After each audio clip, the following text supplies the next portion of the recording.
So, tina koto, tina koto, tina koto katoa, and no mai hari mai, and welcome to the second Global Impact Virtual Conference hosted by ISTE and community leaders. Atamarie, I'm Dr. Michael Harvey, one of the ISTE and ASCD community leaders and a member of the global team. We have had an incredible lineup of speakers today, and this session's presenter is one of them. So it's with profound excitement that I introduced you to the amazing Yaritza Villalba. Okay, so an award-winning, globally recognized education consultant, Yaritza brings over 15 years of experience in urban education to our conference today. As the CEO and founder of Mackenzie's Venture LLC, she is dedicated to creating opportunities that promote diversity, equity, and inclusion in both education and technology. Yaritza's journey began with teaching social sciences to high school students in Brooklyn, New York, after earning her degree at the University of Albany. Her passion for culturally responsive and project-based learning has led her to roles such as assistant principal at an expeditionary learning school and hosting the global EdTech series #Ask Yaritza Culturally Responsive Teaching with Microsoft. I got to know Yaritza when she served as an educator innovation lead at Microsoft Flip, where she led professional learning opportunities focused on culturally responsive, sustaining education and project-based learning for an international network of educators. Beyond her professional endeavors, Yaritza is also a published children's book author, weaving her commitment to diversity and empowerment into stories that inspire young readers.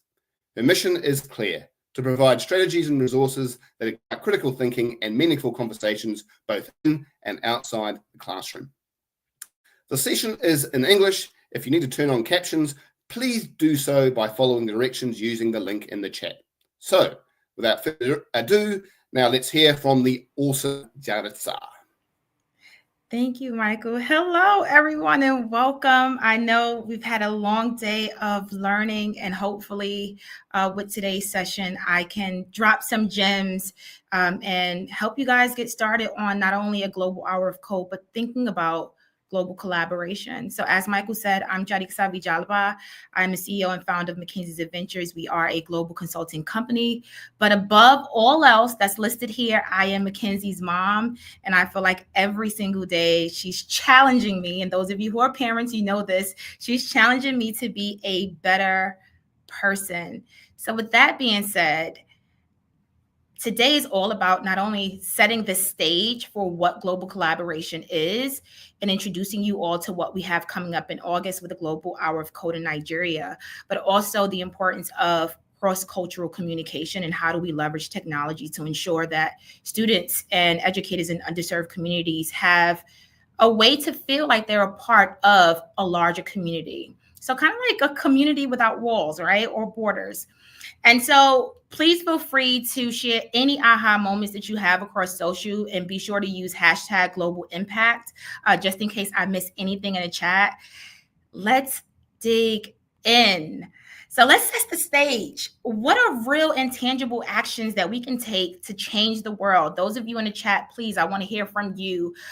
What I'll be focusing on today are 3 of the specific SDGs, so 4, 10, and 17, and you'll see exactly why as I mentioned some of the things that I've done, but also the importance of understanding I can't do it all by myself.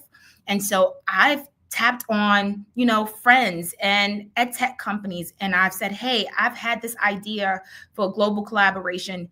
Can you help me?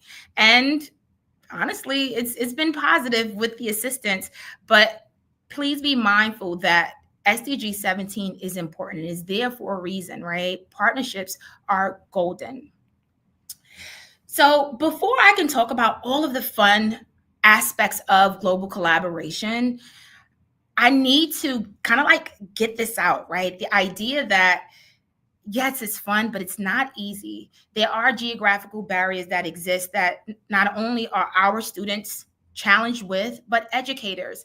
And so whether we're thinking about conflict zones or areas that were impacted by war and civil unrest, we have to be mindful that in today's age, our students are being exposed to so many things, but they're also experiencing things that you and I probably have not.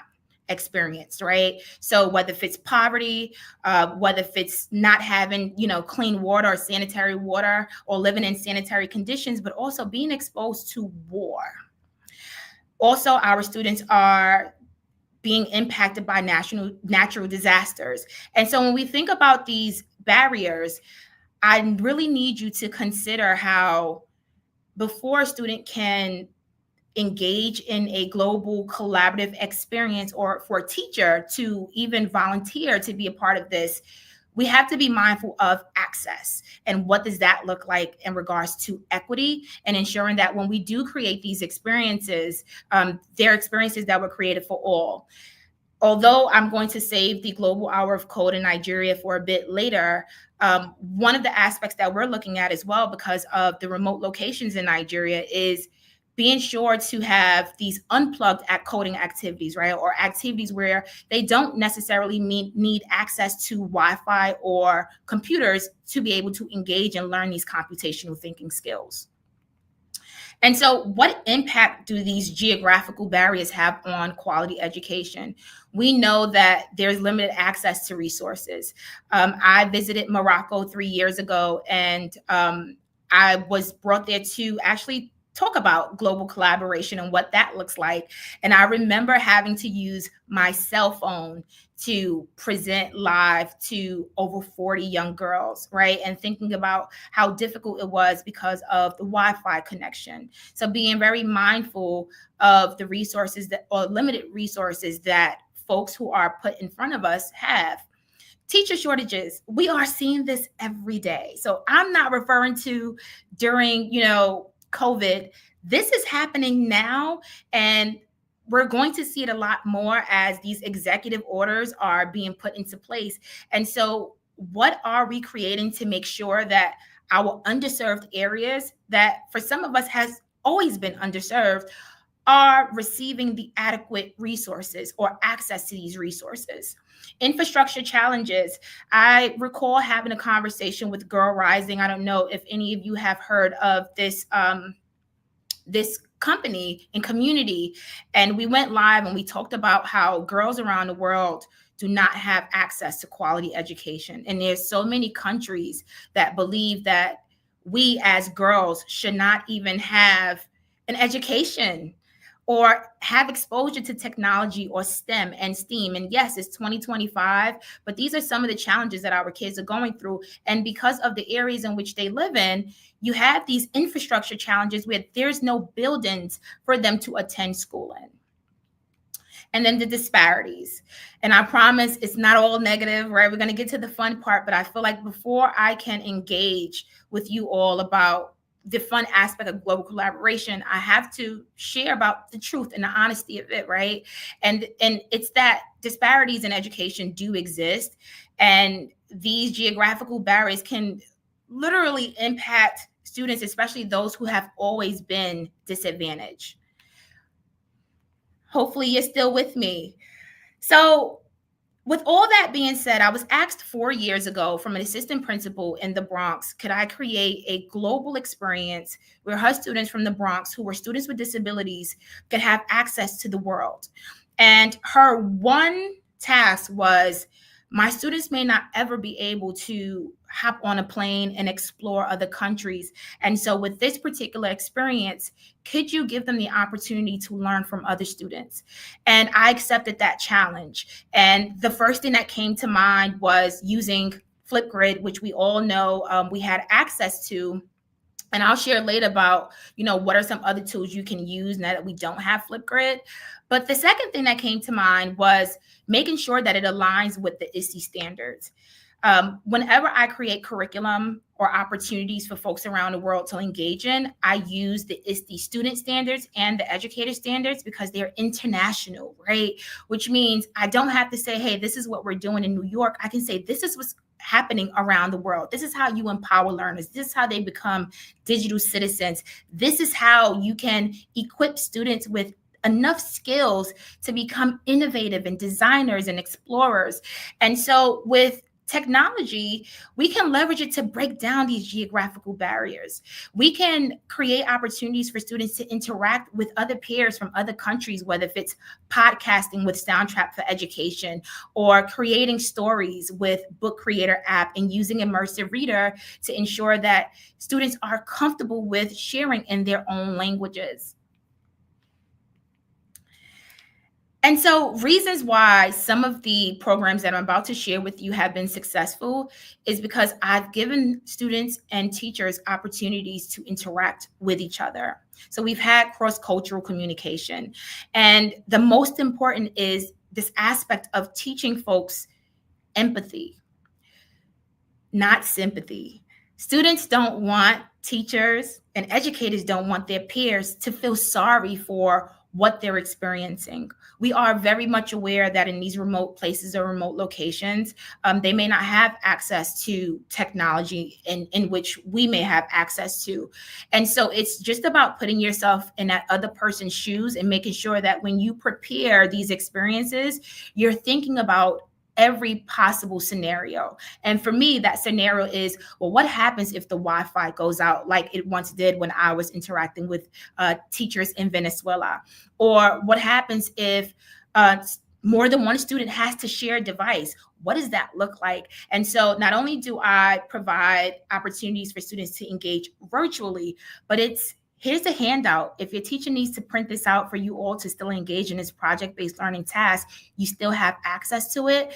And the most important is acknowledging that teachers also need assistance. So how do we provide professional development before, during, and after these global experiences so that the teachers too feel empowered? And so, of course, I aligned it with the ISTE educator standards because I want the teachers to also take this in as learning experience and to become the facilitator, and also to take some ideas like I did today with watching all of you present and say, okay, I'm ready to design. I'm able to create an opportunity for my students to feel seen and heard. So throughout these years, I've had the pleasure of not only being able to watch student videos and submissions from different projects that I've put together, but I've been able to learn from students from different parts around the world. So whether if it was engaging in a global cultural eats session, having students podcast about this is global sustainable development goals, having students take action and let us know about their day-to-day routine and how climate is impacting. I'm fortunate and grateful enough to be able to see these videos and learn from students in different countries that I haven't even been in, right? So understanding that if we leverage something like culture, which we all have in common, right? Whether we speak English or Espanol or Moroccan Arabic, it is a part of our culture, but we can take that and literally teach someone else about what we do. Or kind of like for me, I know my language is my happy place. Whenever I'm able to not only speak or present or to communicate with someone in Spanish, it's almost like we're bonding. I always say, if I can speak to you in Spanish and you understand, we're now cousins, right?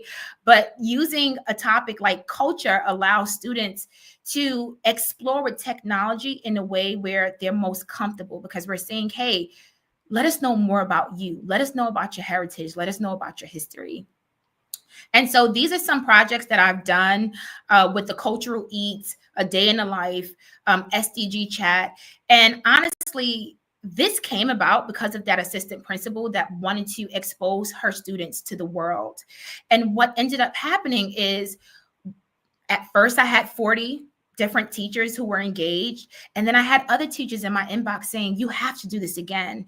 And so that second time that we had the Global Cultural Exchange #2, I had 300 teachers representing 300 different schools across 6 continents, where their students are discussing foods and they're showing recipes and they're cooking with their family members.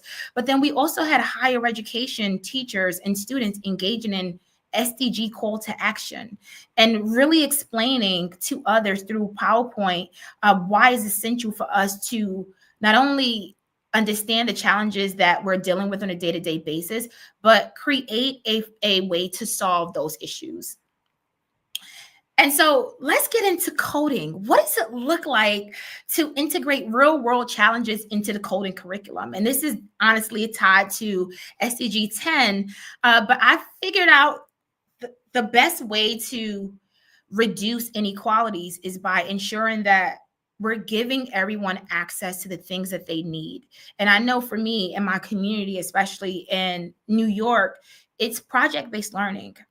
It's learning that's designed for students to be able to look at their environment, what the challenges are, whether they're local or global, and then create their own action plan. When I was an assistant principal of an expeditionary learning school, our students focused on project-based learning, and they had to think about a challenge that their communities was facing. And then they spent the next 3 years trying to solve that by creating partnerships with CBOs or community-based organizations. Now that I run global experiences, that's exactly what I think about. What are some challenges that we're facing in our communities? And how do we equip students with the information and the research and the skills that they need in order to not only present their findings, but to do so where they're most comfortable? It might be a speech, it might be a rap, it might be a song, it might be a dance, it might be poetry. And so that takes us into coding and algorithms and problem solving.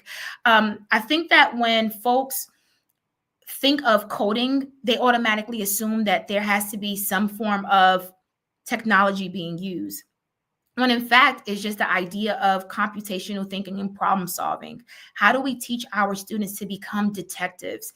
And how do we give them the opportunity to explore with interdisciplinary tasks, right? So although I was a history teacher, I loved having my students look at technology, but also look at war, the impact of war, numbers, math. How do we align this to science if we're talking about geographical locations?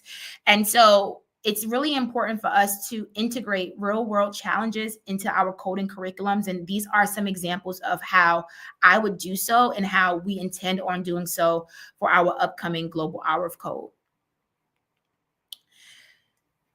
The next SDG, the importance of partnerships.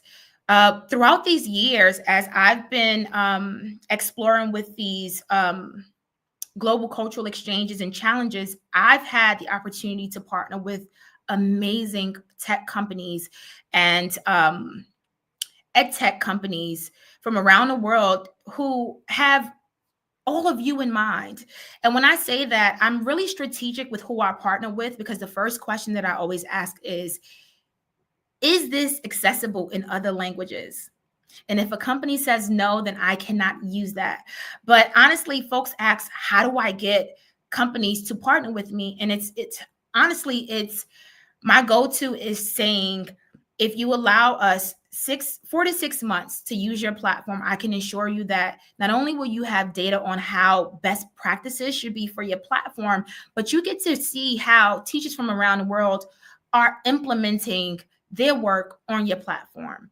And so I've had the opportunity to team up with Minecraft for Education, League for Green Leaders when we discussed the Global Climate Action Exchange, Soundtrap for Education with students choosing their SDGs, but also social and emotional learning and being able to podcast across countries. Flip Learn Kids, we've been able to collaborate on numerous of things. And Ella, who's one of my close friends, she's from Nigeria. And what's really cool about this is we have kind of like, we're like-minded.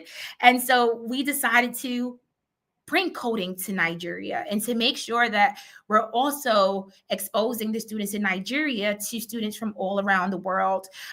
Coding with Culture, Victor Hicks, him and I are like this, right? I don't know if you can see, we're so close, but he brings the coding aspect and I bring the culturally responsive aspect to things. And I believe that that's so powerful. And now with the new Hour of Code that we're doing, we're partnering with, groups like Book Creator and Edpuzzle and other companies that will allow us to make sure that our experience is accessible to everyone around the world, not just us in the United States or the students in Nigeria. I was able to partner with League for Green Leaders to tackle SDG 13. This is like one of like the most fun projects that I've done because I never had the opportunity growing up to track my own CO2. And to be able to do that as an adult, but to see the cool ways that you're able to do it on this platform and to give free access to every single educator that signed up for this global collaborative experience was amazing. We had over 600 classes participate for the Global Hour of Code, for the Global Climate Action Exchange. And it was amazing to see that after this session of learning how to track their CO2, students really gave feedback on not understanding just how, they can recycle something and that impacts the earth. So something as simple as having a discussion about recycling and tracking your CO2 and how much you're actually contributing to what's happening around the world is amazing. And so how do we continue this conversation and create an inclusive and globally aware classroom? I have 4 things for you guys, right? One is with culturally responsive teaching. The idea of introducing diverse literature and case studies to your students is important. There should never be one side to a story. There should always be diverse experiences and perspectives in a classroom. Also is creating an inclusive curriculum design. So whenever I create these opportunities for educators, I think of not only every scenario, but I'm very mindful of what's happening in certain communities that have signed up to engage in this, global experience. And so being able to create a curriculum where once people are engaged in the activities, they can say, oh, I can relate to that. This seems helpful to me because it's broken down in a way that I can truly understand it and it relates to my own personal experiences. Differentiated instruction. Stormy touched on this before, right? Giving folks various types of access to the assessments, but types of assignments and assessments. So I mentioned before Soundtrap for Education. I use Soundtrap for Education for students to be able to podcast. I could have easily said, hey, create a video and upload it on Book Creator, but I wanted students to kind of like take it upon themselves to create music that goes into a backdrop and that also aligns to how they're currently feeling that week. And then to speak on the challenges that they're being exposed to, whether if it was within their own neighborhoods or what's being broadcasted across the news or on TikTok. And then promoting empathy and understanding. And so the week before my global cultural exchanges, I usually have a conversation with teachers about what empathy is and the idea that their students are about to be exposed to students from across 6 continents, which means culturally things are different. Our likes and dislikes are going to vary. And so it's important for us to learn how to ask questions as opposed to making assumptions. And we go through question stems, we go through sentence stems so that when students are placing comments on each other's videos, it doesn't come off as disrespectful. It comes off as, I further want to understand not only what you're going through and what you're facing, but what did you mean by, whatever example that they give, or why did you cook with this specific oil, or why did you add that specific music or specific dance? And so this takes us to the Global Hour of Code. I mentioned activities for coding already in this session, but I also wanted to share with you all that we have a Global Hour of Code coming up in August, and it'll be very similar to the global cultural exchanges that I've done. Myself, in partnership with Flip Learn Kids and Coding with Culture, have managed to create this incredible opportunity for students in Nigeria to engage in computational thinking and computer science skills. And when Ella and I first came up with this idea, we first thought about it just being in Nigeria. And as we began to formulate exactly how we would execute, we were just like, this has to be open to even more schools. And so as of date, we have 39 schools across 4 continents that have already shown interest by filling out the form that says, hey, I want to do this. It's a week-long event. And for those of you, don't worry. As always, we will have an asynchronous aspect to it. So we are going to use Edpuzzle to record all of our videos with explaining how the activity should be completed. So there would be an educator aspect to things, because remember, I said differentiation is important, right? And so there will be an educator aspect of things, and then there would be a student-facing aspect of things. This is also going to be a challenge for all of us, because students are going to be given the opportunity to tell their story. So as they're learning, students will be filling out different activities using Book Creator. And as I mentioned earlier, although we don't have Flip, it's really important to think about what Flip gave us access to. My global cultural exchanges were not successful because of Flip. They were successful because of the community that was a part of Microsoft Flip. And that's what I think about any time that I create an activity or an experience. I think about the community of people that I've grown to love and to call friends. And so with Book Creator, I was like, this is similar. You can upload a video. There is opportunity for students to discuss things in different languages. I tested out Book Creator when we've done a global climate action exchange, and I had students from grades 3 through 5 create their own stories on how to tackle climate action exchange. So I know firsthand that this is an effective platform and strategy. And we also have Step Up for Kids Foundation, which is located in Canada. So Step Up for Kids allows, or they're a company that gives technology to students from around the world. And they just began their collaboration with us. So they won't be able to give students in Nigeria devices, but they're able to support us in other ways. So now through this partnership, we have 4 different locations in Canada that will be participating. So not only do we have 7 locations in Nigeria, we have 4 in Canada, and there's people from around the world who have shown excitement about this idea of students learning how to problem solve. And then I wanted to give you guys the link again, because I know that I speak fast, and so this is going to slow me down. This Hour of Code event is one that I believe is going to change what education and coding looks like, not only in Nigeria, but in other countries. This idea that 3 companies have come together to collaborate on something that's going to be so impactful. Ella, I wish you can come off cam. I wish you were here with me, but I know she's smiling and she truly understands that, the impact that we're going to have on hundreds of students is going to be immense. But also we now have the US Embassy involved. And so really thinking about how long-term we can constantly do this, not only in Nigeria, but in other countries, maybe in New Zealand, Michael, where we can bring these culturally responsive coding activities to communities, especially in underserved areas. And with that being said, I know I said a lot, but thank you all so much for joining us for this last event of the day. And I'm truly amazed at what everyone shared today. And just know that, why not Argentina? Greta, you just have to give me the invite and I'll definitely be in Argentina. But I feel like we're stronger together. And so if there was anything that you've taken from me, please understand that none of this is possible. This is going to be, my 6th global cultural experience, and none of this is possible without community. So thank you.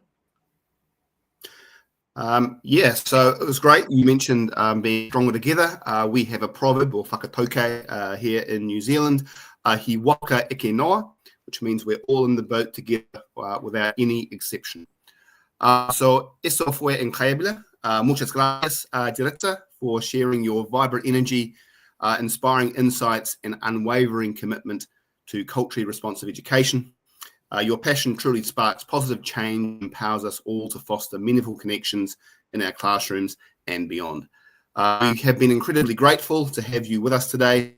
So thank you again for making a difference and inspiring us all to do the same.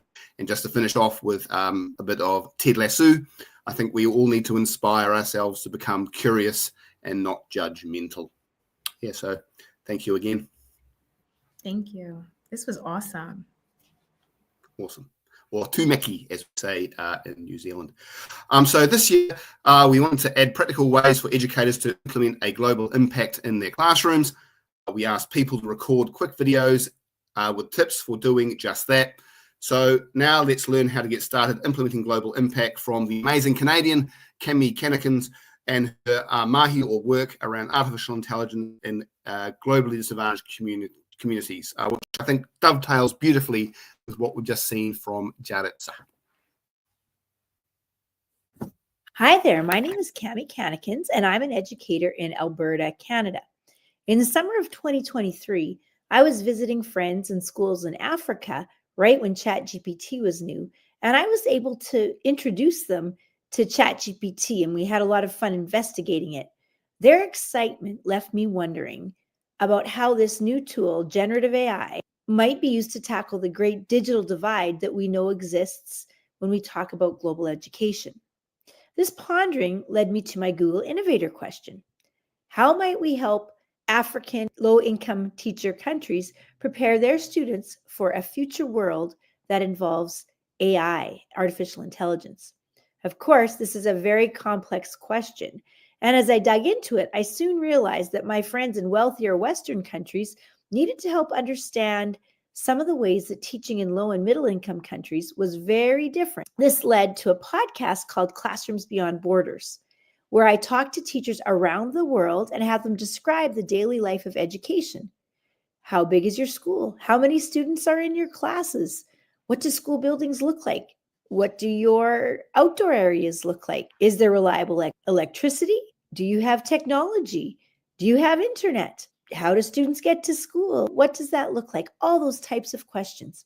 Let's go ahead and meet some of these teachers. One of the first teachers that I've talked to is my friend Esther Masunda, and she teaches in northern Zambia. And so we can see some pictures of her school here. Now, at her school, there's 700 students, 22 teachers, and for technology, those 22 teachers and 700 students, they share about 4 or 5 computers. So you can imagine how that impacts their access to technology. Another podcast guest is coming from Kenya, and I've interviewed Moses Okoth, and he runs a special STEM school where students come on the weekends to learn about robots and drones and all sorts of things. And you can see on the screen here some of the pictures of the rural schools that his students come from. You can see that they are very basic in their construction. And on our podcast episode, he even talks about many schools in rural Kenya where school is still held underneath a tree. Another podcast coming from Africa are my friends from a larger school in Uganda, the capital city. So in this school, this is one of the places where we did training on ChatGPT. And you can see here that the school has computers. Now, this lab has about 40 to 50 computers. It's one of the largest computer labs in the city. All of these computers are secondhand or third hand. And although there's a large lab here, none of these computers are connected to the internet. And if we just scroll down the page here, you can see pictures of the kitchen. And in this kitchen, you can see where they cook meals. And so instead of buying internet, which is expensive for the school feeds about 750 students nice hot meal every single day. So they felt that that is their priority over internet. If teachers want to access internet on these computers, many don't have their own computers, they have to use a personal device and hotspot from their phone. Now, speaking of phones, one of the things that is super important in Africa is not even so much the computer devices, but that AI can be accessible on smartphones. Take a listen to what happens when the director of the school announces to the teachers in this teacher conference that they will be getting smartphones from some of the visitors.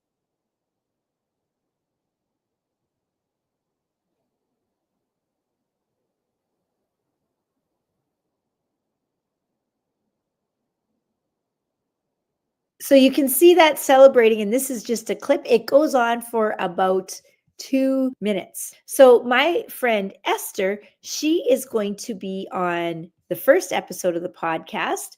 And there's another episode coming up of Moses. The episode with Esther is already available for a sneak peek. I'm currently editing and recording other podcasts, but the podcast with Esther from Zambia, you can listen to her typical day. And I hope that you will listen so that you can get an idea of what this podcast will be like, so that you can learn about schools all over the globe. To find this podcast, you can search Classrooms Beyond Borders on any podcast player like Spotify or Apple Podcasts, or you can also search it on YouTube. Be sure to subscribe to hear more stories about our teacher friends across the world. Join me on Classrooms Beyond Borders, A Day in the Life, a great podcast. Great work there, Cami, and again making dovetails back, building those connections around the world. So this is our last session, sadly, for the day. You can find recordings for all our presentations and past conferences on our website. And I'd just like to thank you again for joining us in this live session as part of the Global Impact Virtual Conference. From our whole SD and ACSC Community Leader Global team, we are also grateful for your participation today. So I'd just like to finish with something called a whakatoki, or a prayer at the end in New Zealand. That's how we end meetings. So ka whakaira te tapu, kia watia ai te ara, kia turuki whakataha ai, humie hoe take. So that just means, basically translating, restrictions have been moved aside, so pathway is clear to return to our everyday activities, enriched, unified, and blessed. So I hope to see you all next year.